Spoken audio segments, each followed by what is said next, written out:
Muy cerca de Iruña se encuentra el Monte Ezcaba, más conocido como San Cristóbal.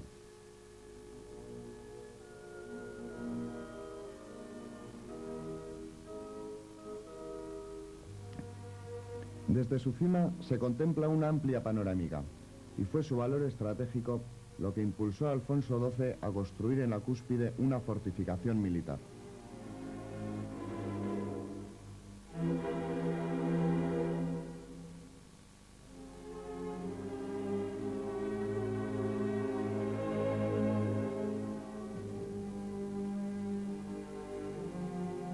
La finalidad de este fuerte era la de evitar que desde aquí se dominara la plaza y guarnición pamplonesa por parte de los carlistas. Sin embargo, lo que fue concebido como atalaya defensiva se convirtió a partir de 1934 en una cárcel para presos políticos donde se encerró a centenares de personas, en su mayoría asturianos y eibarreses. Estos fosos fueron mudos testigos de cómo miles de vidas jóvenes e ilusionadas se iban apagando al estar sometidas a un severísimo régimen penitenciario. Desde aquí los presos solo podían ver el cielo y las piedras que los encerraban. Más abajo, en las entrañas de San Cristóbal, las celdas de castigo ahogaban los gritos de dolor y de angustia de los reclusos sometidos a torturas y malos tratos. De ahí, recuerda Jacinto Ochoa, salían como locos. ¿Qué delitos habían cometido para soportar tantas penalidades? Defender la causa de los oprimidos, ser pioneros en la difusión de ideas republicanas, socialistas, comunistas y anarquistas, soñar con un orden nuevo en el que no cabían explotadores ni explotados. Por eso fueron encerrados. Con la victoria del Frente Popular y la consiguiente amnistía salieron la mayoría de los presos. Pero el fuerte, con sus fosos, murallas, garitas y celdas, siguió allí. Y a partir del golpe militar de 1936, volvió a cumplir su fatídica misión de cárcel. En pocos meses, el número de confinados se acercó a los 2 millares, procedentes de todo el Estado español. Fueron encerrados, unos por delitos comunes y otros, la gran mayoría, por sus ideas políticas.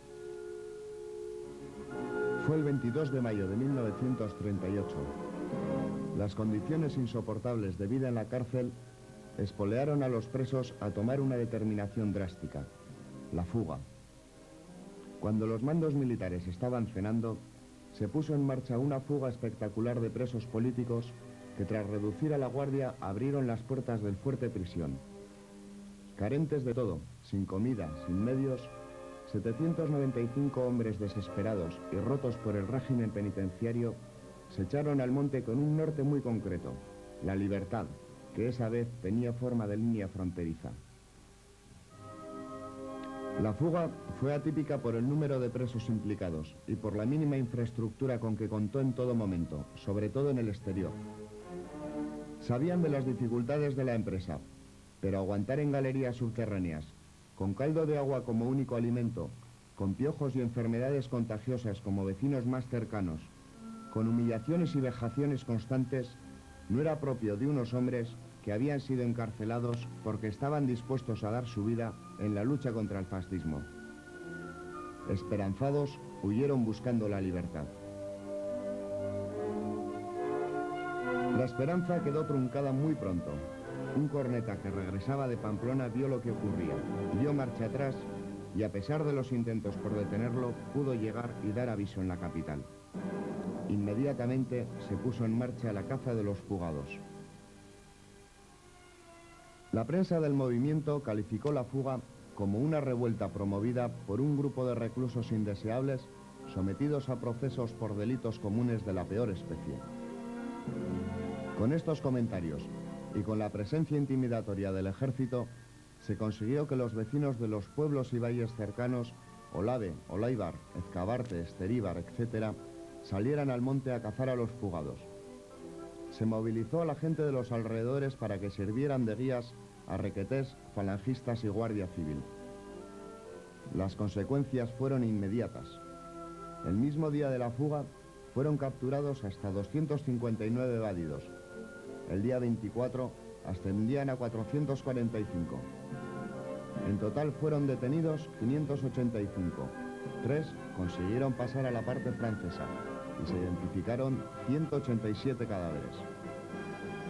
La fuga había fracasado estrepitosamente. Los días prometidos no acudieron. Los evadidos no tenían armas ni alimentos, solo una obsesión: huir hacia el norte para llegar a Francia. La evasión tuvo todas las características de una desbandada y sus orígenes fueron: en primer lugar, la elevada concienciación política de los reclusos, a quienes el fascismo había cortado las alas y estaban soportando la cárcel como rehenes de guerra. Y en segundo lugar, la fuga fue incentivada por el trato infame y las pésimas condiciones de vida a que estaban sometidos los reclusos. La fuga fue para muchos la única alternativa de supervivencia.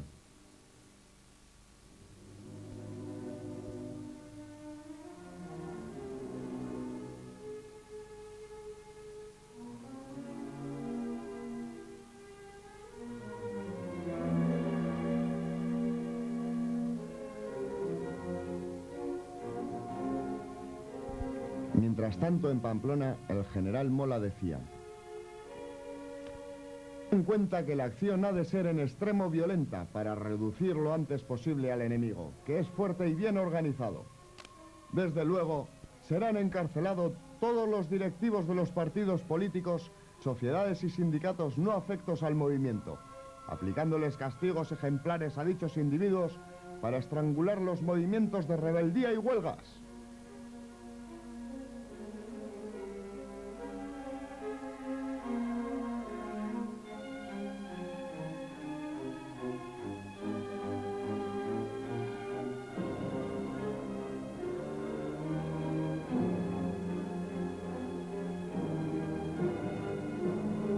Las autoridades navarras, aliadas desde un primer momento con la insurrección fascista, ayudaron a cumplir esta orden a rajatabla en el fuerte de San Cristóbal.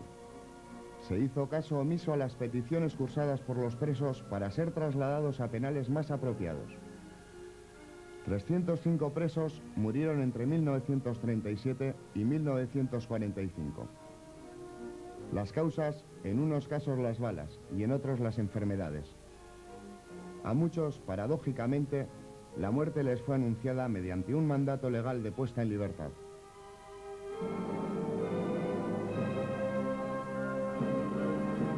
Los hechos aquí narrados han permanecido ocultos y desfigurados durante muchos años.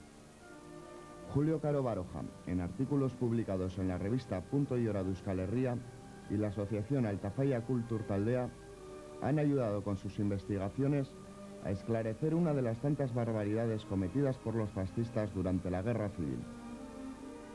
Hasta hace muy poco tiempo, en las escuelas y universidades, se mostraba la historia desde un solo punto de vista, el de los vencedores. Pero la verdad tiene que acabar abriéndose camino para que actuaciones como esta no necesiten repetirse. Este fue el ánimo que impulsó a los ayuntamientos de Ansoain y Berriozar a homenajear a los supervivientes de la Gran Fuga.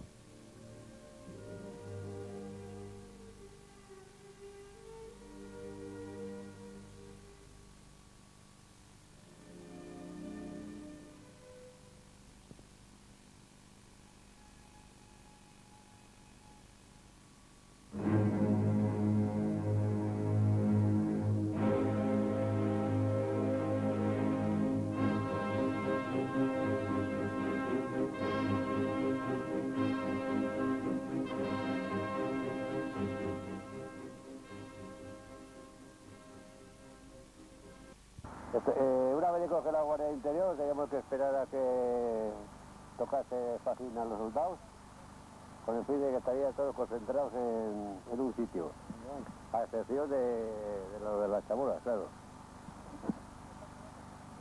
Y una vez que entramos todos al comedor, salimos de estampida hacia el comedor. Echamos a alto a los soldados para apretar detrás de las mesas y estaban todos los fusiles en un rincón. ¿Entiendes? Luego unos dando cara a un lado de la garita y otros alrededor la garita, salieron por detrás y manos arriba, tira el fusil, tiraba, venga, para abajo, así sucesivamente, hasta que ya íbamos a salir, no, ya salimos nosotros Y que sube un coche, que sube un coche. Era el teniente de la guardia que había bajado a Pamplona, a no sé qué cosas, y se le hizo una descarga.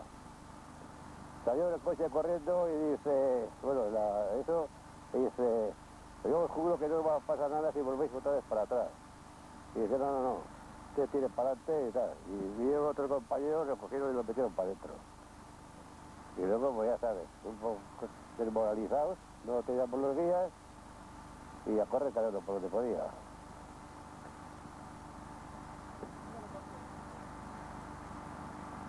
Y no quería mal deciros, pues luego ya sabes. ¿Que dónde te cogieron? Ah, no sé, en un pueblo de esto, no sé yo. Allí vas a preguntar por el pueblo. Además, pueblos que eran... No sé, yo sé eran 4 casas. Donde caímos nosotros 4 casas había, nada más.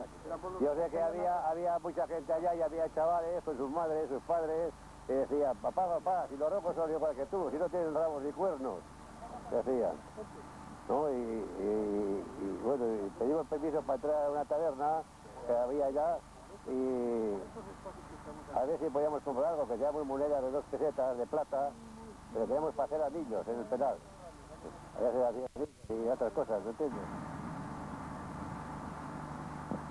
Un camarero que era un tipo muy majete y me dice, mira, vamos a una fuga, ¿quieres participar en ella? Digo, sí. ¿Sabes lo que te juegas? Sí. Bueno, pues entonces ya está. Y entonces, estando cenando en la brigada al patio, llega y dice, pego así la ventana. No, me tomaste pegar y yo lo conocí, claro, salí y ya cogimos lo que había para aquí. Bueno, pues para aquí, pues, y por ahí fuimos hasta que se abrieron las puertas y salimos fuera. A la planada y luego al marcharse, yo siempre le he dicho, el militar estar abajo, cuando volvió, yo creo que se descompuso todo. Si no, yo creo que la fuga no sé si hubiese llegado a decir, bueno, a haber pasado todo, la mitad, pero mucho sí. Pero en ese momento ya cada uno salió quitando para el monte como podíamos. ¿Qué clase de gente? La gente que está metida allí que... Obreros y campesinos. Y había también algunos intelectuales, sobre todo, por ejemplo, de ramos de la enseñanza, había, sí, inspectores de escuela, inclusive, de catedráticos. Había algunos. Y había médicos, como el doctor Lama, y no sé si habría más, ese era gallego, también estuvo allí, sí. Y claro, pues, todo lo que se pueda especular de que fuera gente violenta, y eso pues, parece que conociendo, somos trabajadores todos y hemos vivido del trabajo y hemos visto en esas condiciones, pues no sé, podemos tener un mal momento de que tengamos, pero en fin, nuestra vida ha transcurrido sobre la base de ganar el sustento, como se ha podido, ¿no? Y se ha hecho el resto, se ha hecho de ahí. Pero eso de atracadores y eso. Había, por ejemplo, esa brigada que dije antes, que mencionó que eran comunes. Pero dentro de esos comunes se ocurría una cuestión. Cuando se dio la amnistía del 36, que salieron todos los de la Revolución de Octubre, entonces había presos también que estaban por delitos, que pudiéramos decir, de intencionalidad política. Y sobre todo eso se daba en los anarquistas, me parecía. O sea que habían hecho atracos, habían atracado algunos bancos, pero era con una intencionalidad eso de que revestiera en las organizaciones para la revolución, ¿no? Esta es la intencionalidad, pero esos no entraron en la amnistía del 36. Y entonces, estos hombres querían salir y en los penales donde estaban cumpliendo condena, pues hicieron algunas manifestaciones de protesta y algunos actos de plantes y cosas de esas. Y entonces al gobierno nos ocurrió mejor solución a eso que coger a todos los que consideraban que eran destacados en estas luchas, traerlos al Fuerte San Cristóbal. O sea que ahí nos encontramos con toda esa gente. ¿Qué suerte corrieron esos? Pues esos hubo muchachos de esos que después de llevar, cumpliendo la condena que les habían hecho los tribunales legalmente, y llevar años de cárcel, hubo algunos que fueron asesinados, después sacados de allí y asesinados fuera del penal. Algunos. Entre ellos, yo podría citar, que recuerde, a Benedet y algunos Mardones, me parece que se llamaba algo así, y me parece que procedían estos de Sangüesa o por ahí era. Eran hombres de ideas anarquistas y eso que se ocurrió. Pero les tomaron tal odio que acabaron sacándolos del penal y fusilándolos, a pesar de estar jurídicamente condenados a una determinada pena por los delitos que habían cometido. Eso no se respetó. Y también yo recuerdo que conocí en la provincial a un muchacho y se llamaba Garrido, y me parece que era de Bilbao. Poco hablé con él.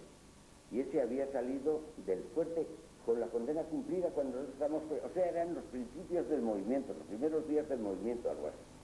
Después lo detuvieron en Pamplona. Dice que lo subieron a San Cristóbal, pero no llegó a San Cristóbal. También era de esa misma rama, podemos decir, ideológica, y de eso que os he dicho antes, y por motivos de esos. Esos hechos son que han vulnerado toda su legalidad y todo eso. Ahora eso de que éramos ahí todos comunes, como he leído yo en un recorte, aquí viene. claro, eso es una mentira. Había unos 40 o 50 por ahí se había, por lo menos la brigada de patio, que os gustaba, y no había más, 40 o 50. Celdas había en la provincial. En la provincial había celdas. No, sí, en la provincial había celdas, y estamos pues a 3, unos 5 en otras y así. Si no me extraña que hubieran llegado a 8, eso no me extraña, ¿no? Porque era tal la cantidad de personal que metieron allí que no había donde ponerla. San Cristóbal no había celdas, eran unos espacios más amplios, más largos. Las celdas que había en San Cristóbal, que se consideraban celdas, eran unas cosas muy lóbregas y como unas, qué sé yo, no tenía condiciones higiénicas ninguna. Tan es así, Los que hacían eso, les castigaban y metían la llave. Sí, los metían a palos. Lo metían allí, y además se les olvidaba la llave, se les olvidaba que estaban enchiquetidos, porque no sabía nadie el tiempo que iba a estar, ni nada. Y estaban descalzos allí, pues estaban con todo húmedas las celdas, unas condiciones muy malas. Tenían que hacer sus necesidades en un bidón de carburo y sacarlo todos los días del bidón de carburo, y eso, para poder hacer eso. Es muy malo, las celdas muy malas. Pero eso no era el régimen normal del preso, no era de los castigados. A los castigados metían allí. Yo conocí a uno de Carcastillo, que había estado allí no sé cuánto tiempo. Pues cuando volvió a la brigada, lo sacaron a la brigada, y yo lo conocí no antes, sino cuando salió de la brigada. Parecía que estaba como loco, que había perdido ya el sentido, porque hablaban todos y le veías que el tío se desviaba, que no. Habían tenido una temporada buena allí en celdas, y el hombre estaba un mínimo, Allí nada más el casito de rancho que le dieran, que vaya a rancho, y aguantar. Solamente hubo un muerto Un muerto, sí. Estaban en nuestras manos. Además decían a un soldado cuando se le decía, dice que soy de los vuestros, decía. Yo decía, joder, de los nuestros, y está tirando tiros al patio, y era verdad. Estaba en el patio paseando y tiraba, y estando en la ventana yo en la tercera, pues vas tirando el tiro, y allí que pegó en la verja, dice que estaba levantando el puño, que cojones va a levantar el puño. Claro. O sea que ha habido mucha leña, mucho hambre, y por eso se hizo la fuga. Por el hambre. Por el hambre y buscando la libertad.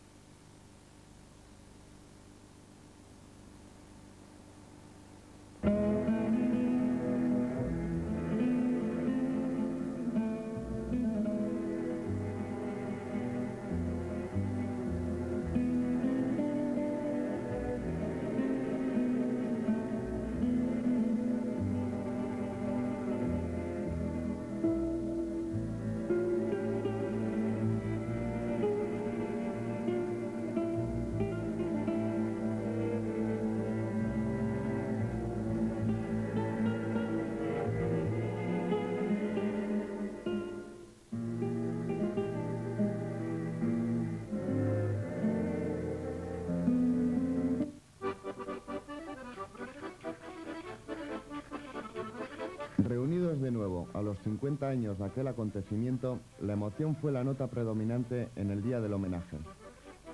La jornada comenzó con una ofrenda floral a los muertos por la libertad a las puertas del fuerte. A continuación tuvo lugar el acto central, la inauguración del monolito. La Chalaparte y los danzaris acompañaron a los supervivientes de la fuga. Más tarde, tras una comida en las escuelas de Ansoain, se entregó a los homenajeados un acuerdo del ayuntamiento en el que se reconocía el valor y entrega de los fugados. Al homenaje se sumaron los alumnos de la escuela de Ansoain con poemas elaborados durante todo el curso escolar, así como el cantautor Fermín Valencia.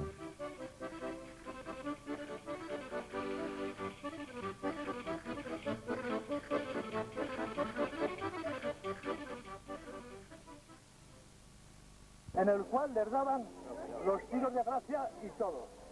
Yo he visto aquí unos hornillos en el cual estaban los papeles quemados y cosas de esas, y boinas con un agujero.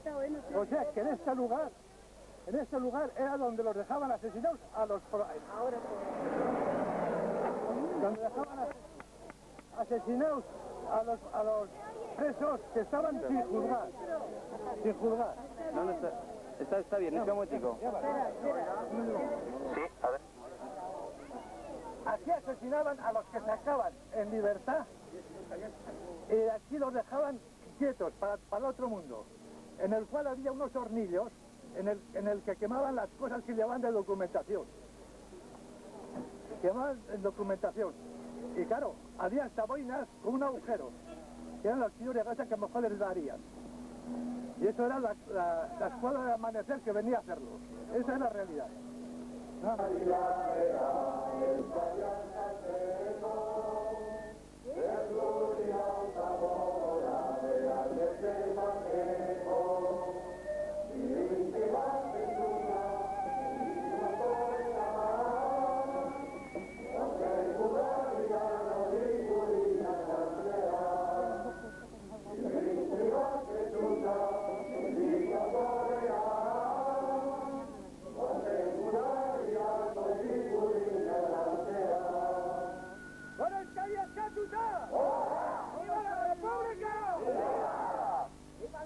Oye, viva María de la Piel.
abajo.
Y quiero que me perdonéis si la voz se me quiebra, porque soy hombre, soy humano y también lloro cuando me llegan las cosas al corazón.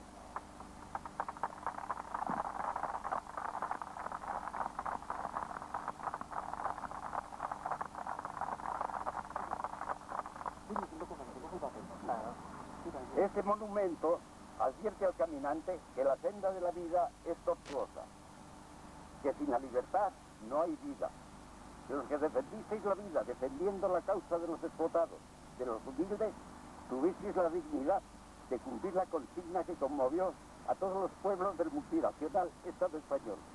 Más vale morir de pie que vivir de rodillas.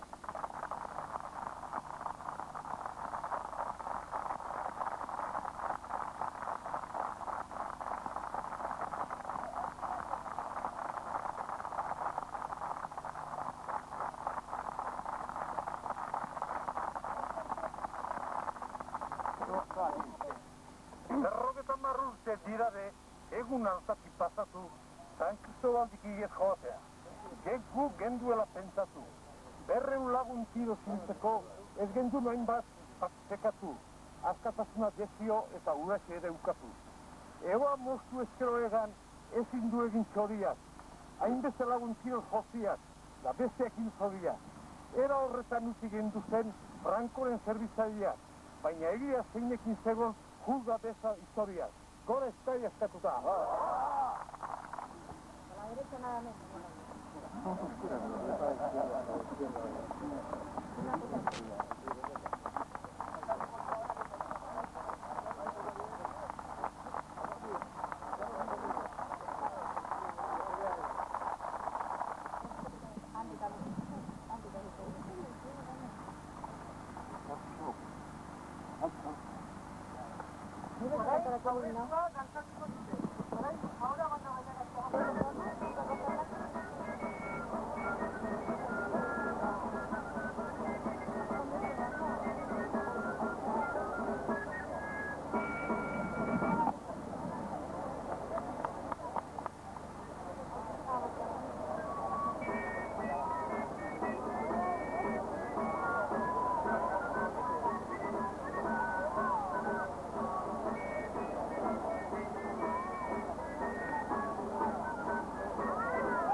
50 años después de que estos hombres sufrieran la privación de libertad, alguno de ellos durante años, la realidad de este viejo fuerte sigue demostrando que los que en 1938 estaban en él siguen mirando a Iruña desde las alturas.